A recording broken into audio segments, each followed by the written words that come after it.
Καλημέρα σας. Χαίρετε. Σήμερα το πρωί, βλέποντας την Ανατολή, εδώ στο κτήμα Νόοσφαιρα έχουμε πολύ ωραία Ανατολή, παρατηρούσα τον ήλιο και φαινόταν ο ήλιος να κινείται, να υψώνεται από τη γραμμή του ορίζοντα και είπα πόσο μια ψευδαίσθηση είναι αυτό, γιατί δεν είναι ο ήλιος που σηκώνεται και γύρεται και κινείται γύρω από τη γη, είναι ο ορίζοντας της γης που κατεβαίνει σαν να υποκλίνεται στον ήλιο καθώς ο ήλιος ανατέλει. Λόγω της περιστροφής της γης. Ακριβώς. Είναι λοιπόν μία από τις κοινές ψευδαισθήσεις που έχουμε όλοι, ότι ο ήλιος κινείται στη διάρκεια της ημέρας ενώ κινείται η γη. Μία άλλη κοινή ψευδαίσθηση ήταν ότι η γη κάποτε ήταν επίπεδη, αυτοί πιστεύαν οι άνθρωποι, ότι ήταν επίπεδη γη και αυτό δεν σημαίνει βέβαια ότι ήταν αλήθεια. Άρα, το να πιστεύουμε σε αυτό που πιστεύουν οι πολλοί, δεν σημαίνει ότι πιστεύουμε στην αλήθεια, ότι γνωρίζουμε την αλήθεια. Και στην πραγματικότητα μάλιστα, οι περισσότεροι άνθρωποι έρχονται και ζουν το βίο τους και φεύγουν χωρίς ποτέ να μάθουν. Ούτε ποιοι είναι, ούτε γιατί ήρθαν, ούτε τι θα ήταν όμορφο και ορθό και αγαθό να κάνουν όσο είναι εδώ, ούτε που πάνε. Αυτή λοιπόν είναι η άγνοια της αλήθειας. Όμως υπάρχει στα βάθη της ψυχής μας η μνήμη γι' αυτό.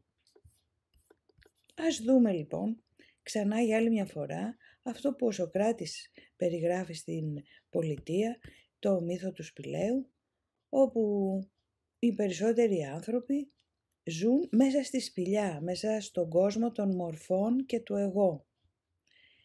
Ενώ υπάρχει ένας άλλος κόσμος, ο αληθινός.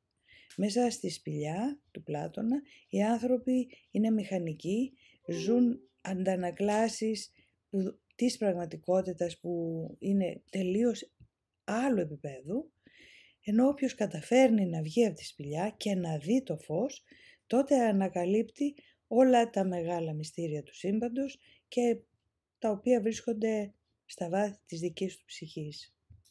Έτσι λοιπόν μας λένε τα μαθήματα θαυμάτων, υπάρχουν δύο είδη όρασης.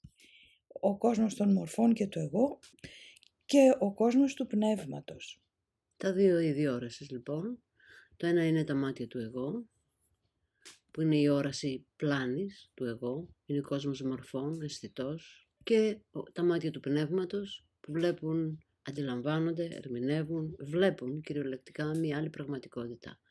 Αντί για την αμαρτία, την ενοχή, την ατέλεια, την έλλειψη, την επίθεση, τη φθορά και το θάνατο που βλέπουμε μέσα από τα μάτια του εγώ, του ιδιαίτερου εαυτού δηλαδή που είναι ταυτισμένος με το σώμα, η άλλη όραση, τα μάτια του πνεύματος, βλέπουν αρχίζοντας από εδώ την αθανασία, την ατροσία, την πληρότητα, την τελειότητα, την ειρήνη και την αθωότητα. Άρα έχουμε μέσα στο νου μας δύο ικανότητες όρασης. Η μία μέσα από τα μάτια του εγώ, όπου βλέπουμε έναν κόσμο δυστοπικό, επιθετικό, φοβιστικό, και από την άλλη έναν αθώο, γαλήνιο και ειρηνικό κόσμο. Κάθε όραση συνεπάγεται διαφορετικού τύπου εμπειρία, δηλαδή με διαφορετικό τρόπο βιώνουμε την πραγματικότητα. Ανάλογα ποια μάτια ενεργοποιούμε, άλλη εμπειρία και άλλο πεπρωμένο ζούμε. Τα μαθήματα θαυμάτων λοιπόν μας καλούν να δούμε ένα άλλο κόσμο, ο οποίος είναι πιο αληθινός και εκεί ο πόνος, τα παράπονα, η ενοχή, ο φόβος, το μίσος δεν υπάρχουν. Και θα επανέλθουμε σε αυτό με την ερώτηση βέβαια, αν θέλω να δω αυτόν τον κόσμο. Αν θέλω να δω αυτόν τον κόσμο. Θέλω. Και πόσο πολύ θέλω να το δω αυτό. Για τη σημερινή άσκηση περί αυτού πρόκειται. Πόσο πολύ θέλω να δω αυτόν τον κόσμο ή μήπως δεν τον θέλω, γιατί μου αρέσει ο κόσμος που βλέπω τώρα. Ρωτήστε τον εαυτό σας για μια στιγμή. Πόσο πολύ θέλω να δω αυτόν τον άλλο κόσμο. Ειλικρινά. Και νιώστε τι νιώθετε. Αν νιώθετε φόβο πιθανώς σε αυτή την εκδοχή του να δω κάτι άλλο. Αν θα χάσω κάτι αφήνοντας αυτόν. Νιώστε τα όλα αυτά. Σημειώστε τα στο νου σας. Είναι σημαντικά. Είναι η αντίσταση που έχουμε πάντα στις αλλαγές και είναι σημαντικό να τη δούμε. Όχι να ενοχοποιηθούμε, να τη δούμε. Να τη συνειδητοποιήσουμε. Μπορεί βέβαια να ανακαλύψετε και μια βαθιά λαχτάρα να θέλετε να πάτε σε αυτή την άλλη όραση. Ναι. Ας πάμε λοιπόν. Ας δούμε λοιπόν τι βλέπεις.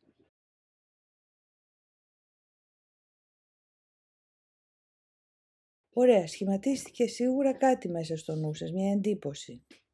Ότι κάτι βλέπετε εδώ, κάτι που σας θυμίζει κάτι. Κάποια εικόνα γεννήθηκε στο νου σας από αυτές που ήδη υπάρχουν στο αρχείο του νου.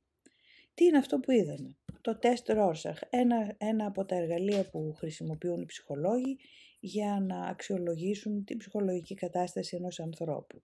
Είναι δηλαδή σχήματα τυχαία, φτιαγμένα με μελάνι, που ανασύρουν μία ανάμνηση ή μία σειρά από σκέψεις μέσα στο νου του θεατή. Και ανάλογα με αυτό που λέει, βγαίνει ένα κομμάτι από το ασυνείδητό του και έτσι παίρνουν πληροφορίες για το ασυνείδητο. Αλλά αν είδατε κάτι, αν με κάτι σας έμοιασε, το ερώτημα είναι, κοιτάς έξω την εικόνα ή μέσα στο νου σου όταν βλέπεις, όταν είπες είδα ότι μου μοιάζει με αυτό ή με εκείνο. Με πεταλούδες, με άγγελο. Με πεταλούδες, με άγγελο μας έχετε γράψει μέχρι στιγμής. Πολύ ωραία. Ας δούμε λοιπόν μέσα από αυτό πώς τα που μας προτείνουν τα μαθήματα θαυμάτων σήμερα να κινηθούμε και τι θέλουν να μας εμπνεύσουν να συμβεί μέσα μας. Θέλουν να εγερθεί μια επιθυμία. Μέσα στο μάθημα 27 λοιπόν. Το οποίο μας λέει πάνω απ' όλα θέλω να δω. Η σημερινή ιδέα εκφράζει κάτι ισχυρότερο από απλή αποφασιστικότητα. Ανάμεσα στις επιθυμίες σου δίνει προτεραιότητα στην όραση. Δηλαδή δεν είναι μόνο μια απόφαση, αλλά είναι μια ισχυρή επιθυμία επίσης. Μπορεί να αισθανθείς δισταγμό στη χρήση αυτής της ιδέας, επειδή δεν είσαι σίγουρος ότι πραγματικά την εννοείς. Αυτό δεν πειράζει. Ο σκοπός των σημερινών ασκήσεων είναι να επισπεύσουμε λίγο την ώρα όταν αυτή η ιδέα θα είναι απόλυτα αληθινή. Για μένα εννοεί, για μας. Μπορεί να υπάρξει μεγάλος πειρασμός να πιστέψεις ότι κάποιο είδος θυσίας ζητείται από σένα όταν λες ότι θέλεις να δεις πάνω απ' όλα. Δηλαδή να εγκαταλείψω κάτι παλιό, κάτι που βλέπω τώρα, οπότε θα είναι μια θυσία, θυσιάζω αυτό για να δω το άλλο.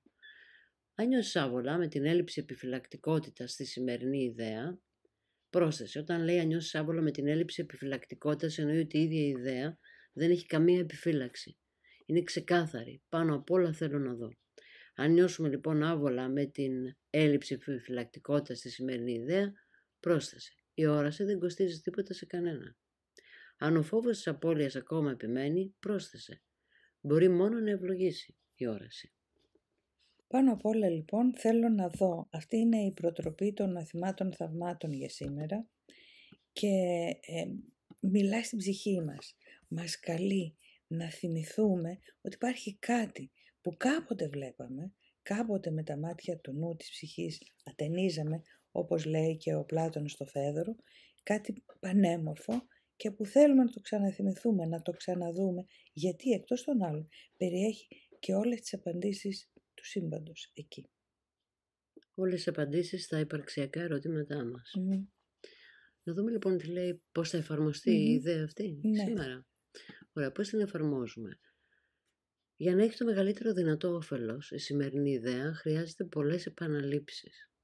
Πρέπει να χρησιμοποιείτε τουλάχιστον κάθε μισή ώρα και περισσότερο είναι δυνατόν. Μπορείς να δοκιμάσεις κάθε 15 ή 20 λεπτά.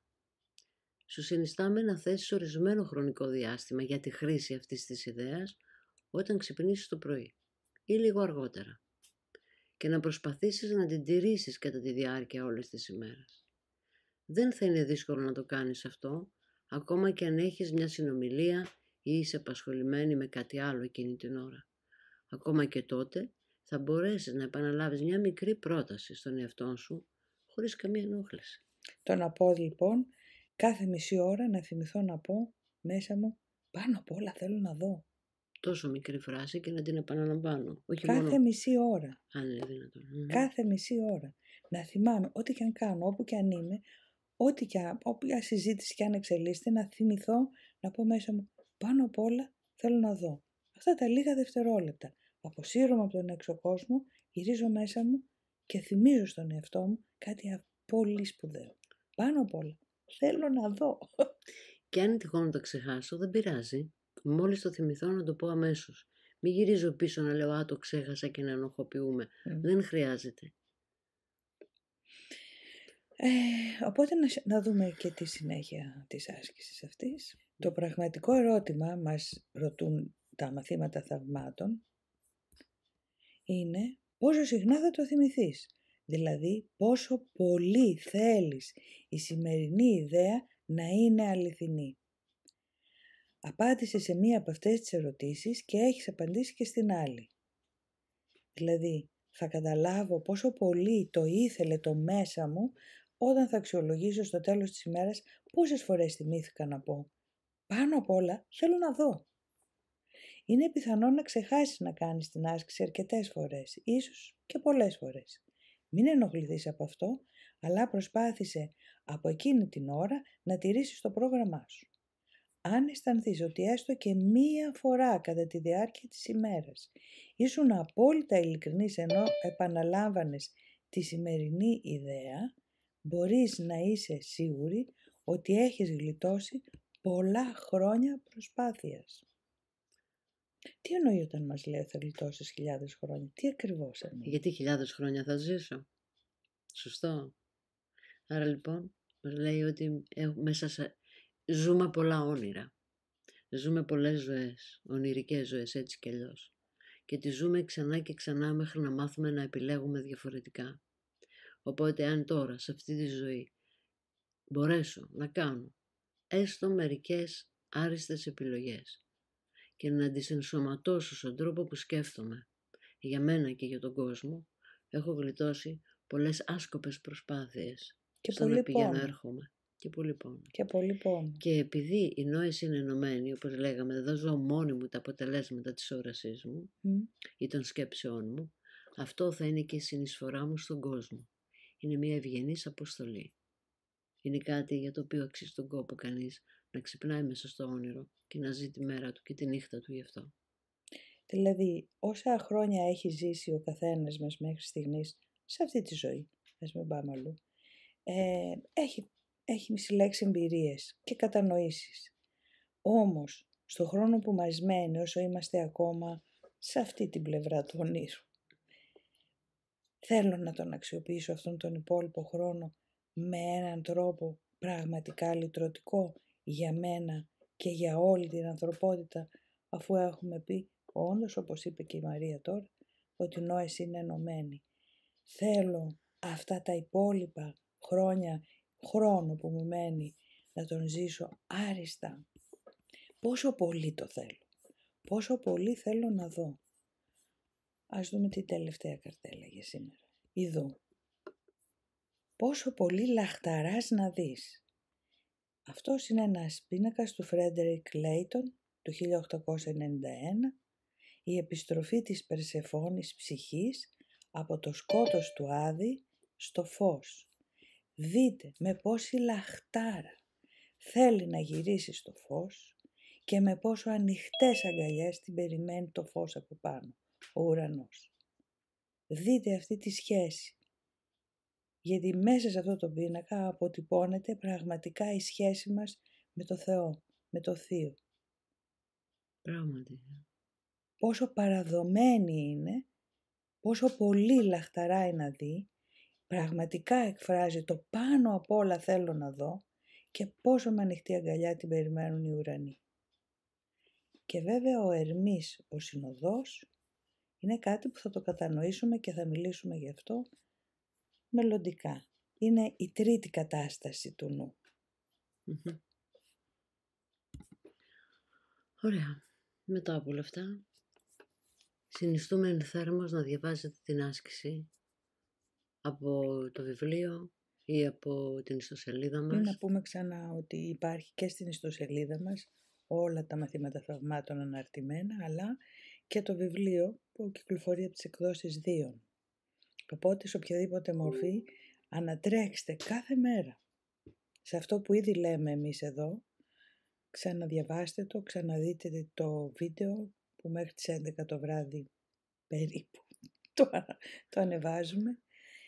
Και μην μείνετε μόνο με αυτά που λέμε αυτή τη στιγμή. Διαβάστε τις ασκήσεις. Είναι πολύ σημαντικό. Για ποιο λόγο? Γιατί οι ασκήσεις απευθύνονται στον επιλογέα μέσα μας, στον δικό σου ατομικό νου. Και αυτός που σου μιλάει είναι ο εσωτερικός σου οδηγός. Όταν λοιπόν διαβάζεις τις ασκήσεις μέσα από το ίδιο το βιβλίο, ο τρόπος που είναι γραμμένες, τα νοήματα έτσι όπως δίνονται, μιλάνε σε ένα βαθύτερο κομμάτι του νου σου. Γι' αυτό διάβαζέ τα. Σου μιλάει εσένα προσωπικά. Διαβάστε τα. Εμείς κάνουμε εδώ μία ανάλυση για να γίνουν ενδεχομένως καλύτερα κατανοητά, ανοίγουμε περισσότερο το νου, αλλά διαβάζετε τα κάθε μέρα. Αυτά για σήμερα. Ας είμαστε λοιπόν πιο πρόθυμοι σήμερα να λέμε κάθε μισή ώρα πάνω απ' όλα θέλω να δω. Και να το εννοώ. Καλή μέρα να έχετε. Χαίρετε.